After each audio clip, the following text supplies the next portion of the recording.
Viral ngayon sa social media ang larawan ni Donnie Pangilinan at Atasha Mulak matapos silang makitang magkasama sa isang event. Dahilan para agad silang mapag-usapan ng mga netizen.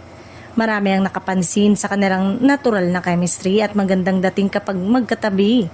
Kaya naman mabilis na umusbong ang samot-saring komento mula sa online fans. May ilang netizen na agad nagsimulang iship ang dalawa at sinabing bagay silang tignan dahil sa kanilang parehong streaking looks at magandang height match. Ayon sa ilan, they make a handsome pair at showbiz royalties with good genes na lalo pang nagpasiklab sa usapan online. Hindi rin naiwasan ng ilan na idikit ang pangalan ni Bel Mariano sa usapan kung saan may mga nagbiro na tila si Atasha na raw ang pamalit kay Bel para kay Donnie. May ilan naman agad dumepensa sa tambalang Don Bel at sinabing kay Bel pa rin ako na nagpapakitang matatag pa rin ang suporta ng kanilang fans. May mga netizen din na mas tumingin sa professional angle ng issue.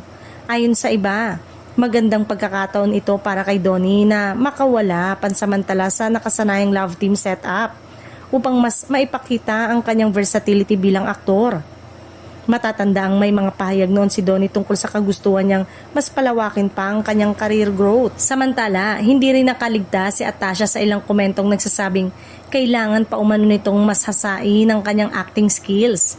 Gayunpaman, marami rin ang naniniwalang may potential ito at posibleng mas mapansin pa kung mabibigyan ng tamang proyekto at exposure sa industriya. Sa ngayon, nananatiling haka-haka lamang ang lahat at walang kumpirmasyon mula kina Donnie at Atasha tungkol sa anumang proyekto o espesyal na koneksyon. Pero malinaw na ang isang simpleng photo opportunity lang ang naging sapat upang muling pag-initin ang usapan sa mundo ng showbiz at fandom culture.